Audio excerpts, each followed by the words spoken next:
আসসালামু আলাইকুম রাহমাতুল্লাহ।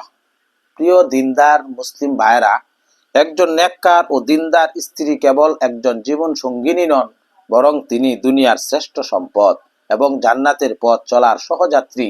রাসূলুল্লাহ সাল্লাল্লাহু আলাইহি ওয়াসাল্লাম বলেছেন, পুরো দুনিয়াটাই সম্পদ, আর এর মধ্যে সবচেয়ে মূল্যবান সম্পদ হলো একজন নেককার স্ত্রী।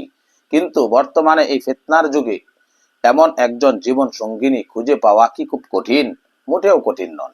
কিভাবে আল্লাহর কাছে চাইলে তিনি আপনার জন্য জান্নাতের নিয়ামত স্বরূপ একজন দিনদার ও নেককার স্ত্রী মিলিয়ে দিবেন, আজকের ভিডিওতে আমি আপনাদের সাথে শেয়ার করব কোরআন মজিদের সেই শক্তিশালী দোয়া এবং নবীজির শিখানো এমন কিছু আমল যা আপনার জীবন বদলে দিতে পারে। ভিডিওটি শেষ পর্যন্ত দেখুন। নাম্বার 1, কোরআন মজিদের বিশেষ দোয়া। পবিত্র কোরআনে আল্লাহ তাআলা একটি অত্যন্ত সুন্দর দোয়া শিখিয়েছেন, যা পরিবারের সুখ শান্তি ও নেককার স্ত্রী সন্তান লাভের জন্য অত্যন্ত কার্যকর। সূরা ফুরকান আয়াত ৭৪। রব্বানা হাবলানা মিন আজওয়াজিনা ওয়া যুররিয়াতিনা কুররাতা আ'ইউনি ওয়াজআলনা লিল মুত্তাকিনা ইমামা।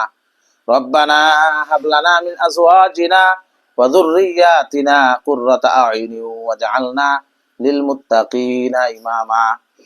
নাম্বার 2, রাসূলুল্লাহ সাল্লাল্লাহু আলাইহি ওয়াসাল্লামের শিখানো দোয়া। হযরত মুসা আলাইহিস সালাম যখন অত্যন্ত অসহায় অবস্থায় ছিলেন, তখন তিনি এই দোয়াটি করেছিলেন। এরপর আল্লাহ তাআলা তার জন্য উত্তম রিজিক ও নেককার জীবন সঙ্গিনী ব্যবস্থা করে দিয়েছিলেন। সূরা কাসাস আয়াত 24। রব্বি ইন্নী লিমা আনজালতা ইলাইয়া মিন খায়রিন ফাকির। রব্বি ইন্নী লিমা আনজালতা ইলাইয়া মিন খায়রিন ফাকির। নাম্বার 3, দিনদারিতাকে প্রাধান্য দেওয়া। হাদিসের নির্দেশনা। রাসূলুল্লাহ সাল্লাল্লাহু আলাইহি ওয়াসাল্লাম জীবন সঙ্গিনী নির্বাচনের ক্ষেত্রে একটি মূলনীতি দিয়েছেন। তিনি বলেছেন, সাধারণত 4টি গুণ দেখে কোনো নারীকে বিয়ে করা: তার সম্পদ, তার বংশমর্যাদা, তার সৌন্দর্য এবং তার দিনদারিত্ব। তবে তুমি দিনদারিত্বকে প্রাধান্য দাও, অন্যথায় তুমি ক্ষতিগ্রস্ত হবে। সহিহ বুখারী। নাম্বার 4, তাকওয়া বা আল্লাহর ভয় অবলম্বন করা। নিজে নেককার হওয়া নেককার স্ত্রী পাওয়ার অন্যতম পূর্ব শর্ত। কোরআন মাজিদে ইরশাদ হয়েছে, সতী সাধবী নারীগণ সতী সাধবী পুরুষদের জন্য। সূরা নূর আয়াত 26। তাই নিজেকে সুন্নাহ অনুযায়ী জীবন গড়া এবং গুনাহ থেকে বেঁচে থাকা উত্তম জীবন সঙ্গিনী পাওয়ার অন্যতম মাধ্যম। নাম্বার 5, নিয়মিত আমল নেককার স্ত্রী পাওয়ার জন্য।